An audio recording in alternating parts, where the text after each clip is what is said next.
பங்கஜம்மா எல்லாம் ரெடி பண்ணிட்டியா? எல்லாம் ரெடியா இருக்குமா? என்னமோ கேட்கணும்னு நினைச்சேன். கல்யாணி சாப்பிட்டாடா? சாப்பிட்டாச்சுமா. சிவகாமி, என்னங்க? மலேசியாவில இருந்து பரமசிவம் வர்றாரு, ஞாபகம் இருக்குல்ல? வழக்கம் போல நம்ம வீட்டுல தான் தங்குறாரு. எல்லா ஏற்பாடு பண்ணிட்டியா? பண்ணிட்டேங்க. எங்க வருஷத்துல ஒரு தடவை நம்மள பாக்குறதுக்காகவே மலேசியால இருந்து வர்றாரு. ஏர்போர்ட்டுக்கு நீங்க போக வேண்டாமா? ரெங்கன்னு அனுப்பிச்சிருக்கேன். நான் போனேன் என்ன, ரெங்க போனேன் என்ன? டாடி டாடி, நான் காலேஜ் போயிட்டு வரேன். கல்யாணி, பரீட்சை எல்லாம் நல்லா எழுதிருக்கியாமா? ஓ, ஃபர்ஸ்ட் கிளாஸ்ல பாஸ் பண்ணிடுவேன். அப்பதான் நீ என் பொண்ணு. போயிட்டு வர மம்மி.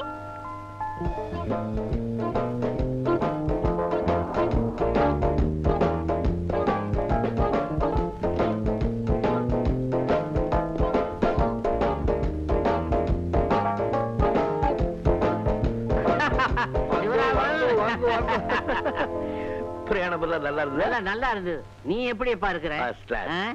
ஏமா எப்படி இருக்கிற? நல்லா இருக்கியா? பொண்ணு எப்படி இருக்கிறா? நல்லா இருக்கா. அண்ணிய கூட்டிட்டு வர்றீங்களா? அண்ணிய கூட்டிட்டு வரணும்தான் நினைச்சேன். அவ உண்டா இருக்கிறா. இல்ல இல்ல இல்ல, ரொம்ப குண்டாயிட்டா. குண்டா கூட்டிட்டு வந்தா எங்க லக்கேஜ் கேட்பாங்களோன்னு நான் மட்டும் வந்துட்டேன். பரமசிவத்துக்கு இன்னும் அந்த குறும்புத்தனை போகல. என்கிட்ட இப்படி குறும்பு இருக்கிறதுனால தான் வரிசையா 6 பிள்ளைய பெத்து எடுத்தேன். அடுத்ததும் முயற்சி பண்ணிக்கிட்டு இருக்கிறேன். ஓ சாரி சாரி சாரிப்பா. அடிக்காத, சாப்பாடு போட்டு அடிப்பா. என்ன பரமசிவம் மலேசியாவில செட்டில் ஆனதுக்கு அப்புறம் எங்க 2 பேருக்கும் கையுடைஞ்ச மாதிரி ஆயிடுச்சு. என்னம்மா செய்யறது? எங்க அப்பா செத்த பிறகு அந்த மலேசியாவில் இருக்கிற கிளாஸ் ஃபேக்டரியை நான் பார்த்துக்க வேண்டிய பொறுப்பு வந்துருச்சு. அதனால அங்கேயே செட்டில் ஆயிட்டேன். நீங்க 3 பேரும் சின்ன வயசுல இருந்தே இவ்வளவு ஒத்துமையா இருக்கிறது பார்க்கும்போது எனக்கு ரொம்ப பெருமையா இருக்கு. இது என்னமா பெருமை?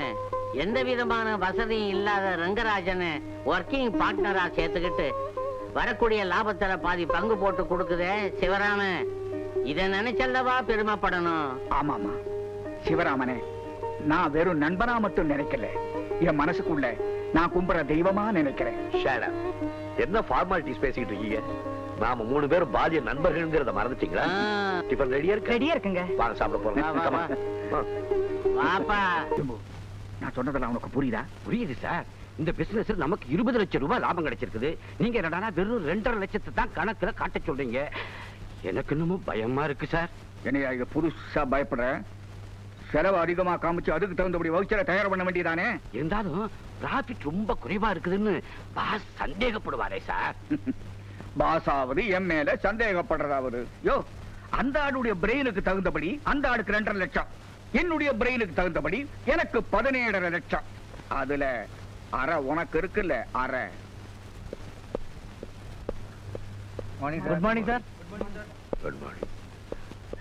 மணி சார், உன் பொண்ணுக்கு கல்யாணம் ஏற்பாடு பண்ணி என்னாச்சு? ஒரு நல்ல இடமா வந்திருக்கு சார். முடிச்சிட வேண்டியதானே? கையில கொஞ்சம் பணம் குறையுது சார்.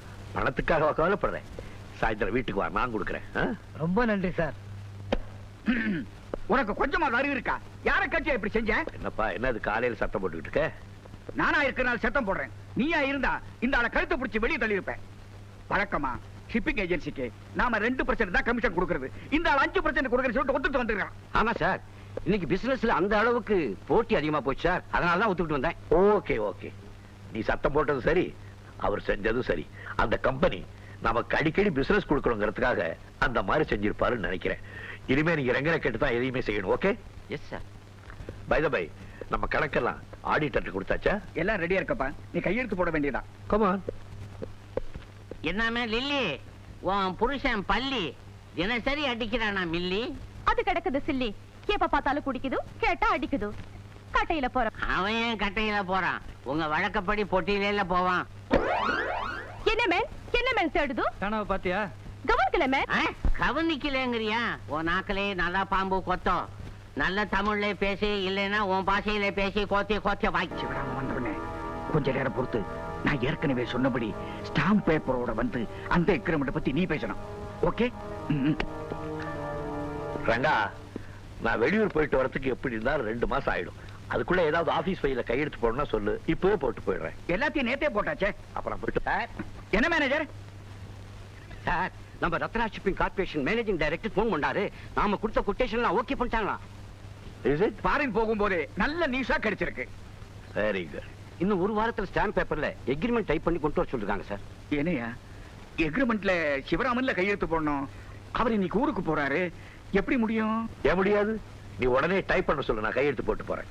எக்ரிமெண்ட் எல்லாம் அவ்வளவு ஈஸி இல்லப்பா. அதுலயும் இது புது கம்பெனி. நீ ஊருக்கு போயிட்டு வா, அது வரைக்கும் நான் அந்த எம்டி கிட்ட டைம் கேட்டுக்கிறேன். நானும் அதுக்குள்ள அந்த பிசினஸ் வேற யாருக்காவது போயிடும். ஒண்ணு செய், நீ ஸ்டாம்ப் பேப்பரை கொடு, நான் சேஃப்டி கையெழுத்து போட்டு போறேன். நீ டிஸ்கஸ் பண்ணிட்டு அதுக்கப்புறம் பேப்பரை ஃபில் பண்ணிக்க. அப்படியா சொல்றேன்? சரி, டைம் ஆகுதுல்ல?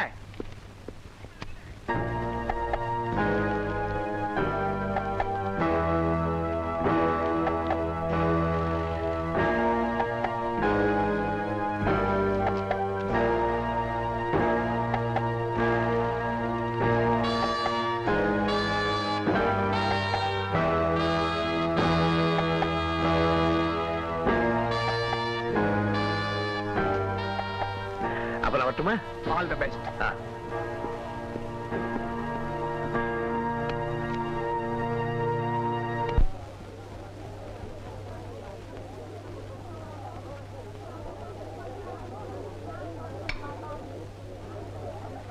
என்னடா பேசுற? விஷயம் தெரியுமா உனக்கு? என்ன? ஒரு பணக்கார வீட்டு பையனை இந்த கிறிஸ்டன் பாக்கெட் போட்டுட்டான். தெரியும்படி சொல்ற கைத. அதான்க்கா, ஒருத்தன் அடிக்கடி சினிமா டிக்கெட் இவன் கிட்ட வாங்க வருவானே, அவன் தான். ஆயம்மா, பாக்குறதுக்கு ஆளு படா சோப்கா வாட்ட சட்டை பண்ண அவன் தான் அம்மா. தங்கம் அவன்தான். இவன் தங்கச்சியை வச்சிருக்கிறான்.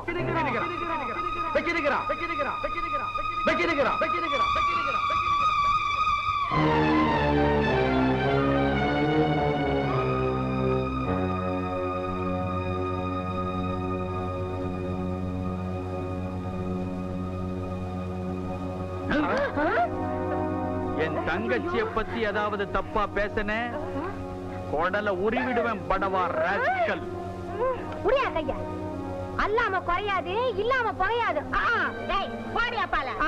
யோ என்னயா? என்ன நினைச்சிருக்கிற மனசுல? அங்க உன் தங்காச்சியும் அந்த பையனும் பழகிக்கிறத பத்தியும் அவன் ஊட்டாண்ட அடிக்கடி வரத பத்தியும் இந்த பேட்டைய பேசிக்கிறியா? அங்க போய் முடிக்காம இங்க வந்து முடிக்கிறியா? ஐயா, எங்களை பத்தி உன் மனசுல என்னயா நினைச்சுக்கிற? இழுச்சவாயி புடிச்சக்கிற நினைச்சுக்கிறியா? ஐயா அண்ணாரு, 10 பேர் கேவலமா பேசுற அளவுக்கு தங்கச்சி நடந்துக்குச்சு பாத்தியா? நீ ஏன் மனச போட்டு குழப்பிக்கிற? சீக்கிரமா ஒரு மாப்பிளைய பார்த்து சட்டு புட்டு தங்கச்சி கண்ணாலத்தை முடிச்சிடு. எனக்கும் அந்த ஆசை இருக்குடா. என்னதான் ஏழைப்பாழையா இருந்தாலும் கல்யாணத்துக்கு ஒரு 10,000 ரூபாயாவது வேண்டாமா?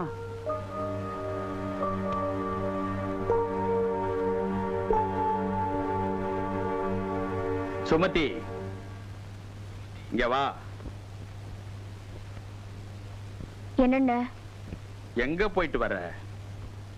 வீட்டு வாடகை கட்டிட்டு வர. அதுக்கு ஏது பணம்? அவர் கொடுத்துட்டு போனாரு. அவர் என்ன? நம்ம வீட்டுக்கு வருவார்ல ராஜா, அவரு. நம்ம வீட்டு வாடகை கட்டுறதுக்கு அவன் யாரு? வாடகை பணத்துக்காக அவர் பணம் கொடுத்துட்டு போகல. நாளைக்கு பொது படம் ரிலீஸ் ஆகுதுல்ல, அதுக்கு டிக்கெட் வாங்குறதுக்காக கொடுத்துட்டு போனாரு. அப்படியா விஷயம்? அந்த இன்னைக்கு வாடகை கட்ட வேண்டிய தேதி, அந்த பணத்தை எடுத்து போய் தங்காச்சி வாடகை கட்டிட்டு வந்துடுச்சு. இதெல்லாம் ஒரு அட்ஜஸ்ட்மெண்ட் தானே? ஏண்டா நீயும் கூட சேர்ந்து ஒத்து உதறியா? டேய் மன்னாரு, நம்ம மாதிரி ஏழைங்க குடும்பத்துல ஒரு சின்ன கீறல் விழுந்துட்டா ஊரே ஒண்ணு கூடி பேசும். அதே பணக்காரன் வீட்டுல பெரிய ஓட்டை விழுந்துட்டாலும் அத சிமெண்ட் போட்டு மறைக்க மாட்டானுவ. கட்டு கட்டா நோட்டை போட்டு மறைச்சிடுவானுவ. அண்ணே, உங்ககிட்ட வெளிப்படையாவே சொல்ற, ராஜாவும் நானும் ஒருத்தர் மனசார விரும்புறோம். விரும்பலாம். விரும்புறதுக்கு முன்னால நம்ம யாரு, நம்ம அண்ணனுக்கு என்ன வேலை அப்படின்னு கொஞ்சமாவது யோசிச்சு பாத்தியா? நம்ம தகுதிக்கு மீறி ஆசைப்படுறது ரொம்ப தப்பு தங்கச்சி. அண்ணே, நீங்க நினைக்கிற மாதிரி அவர் அந்தஸ்தை பார்த்து நான் காதலிக்கல. இருக்கலாமா, ஆனா அவங்க குடும்பத்துல இருக்கிறவங்க நம்ம அந்தஸ்தை பார்க்க ஆரம்பிச்சுட்டா? இத பாருங்க, நீங்க நினைக்கிற மாதிரி நான் ஒரு பணக்கார வீட்டு பையனா இருந்தாலும் மனசால நான் ஒரு ஏழையா தான் வாழ்ந்துகிட்டு இருக்கேன். அப்படின்னா நான் சுமத்திய மனப்பூர்வமா விரும்புறேன். அவளை கல்யாணம் பண்ணிக்க நான் தயாரா இருக்கேன். அதுக்கு உங்க வீட்டு பெரியவங்க சம்மதிக்கணுமே. சம்மதிக்கிறாங்களோ இல்லையோ அதை பத்தி கவலை எனக்கு இல்ல. என் தங்கச்சி கல்யாணம் முடிஞ்ச உடனே உங்க தங்கச்சி கழுத்துல நான் தாலியை கட்டுறேன். பேஷ். அது வரைக்கும் ஜாலியா இப்படி வந்துட்டு போறீங்களா? நீங்க இப்படி வந்துட்டு போறதுக்கு இது ஒண்ணும் தரங்கெட்ட குடும்பம் இல்ல. நீங்க என்ன தப்பா நினைக்கிறீங்க?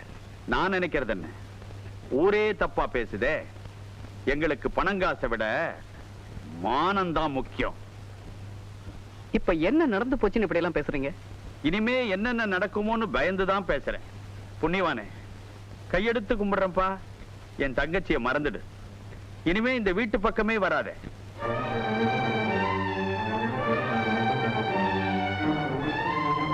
சொல்லிட்டேன் இல்ல, இன்னும் ஏன் நிக்கிற?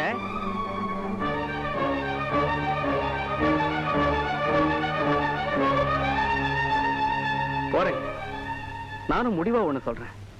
எனக்கு மனைவின்னு ஒருத்தி வந்தா அது நிச்சயமா உங்க தங்கச்சி சுமத்தியா தான் இருக்க முடியும். வர்றேன்.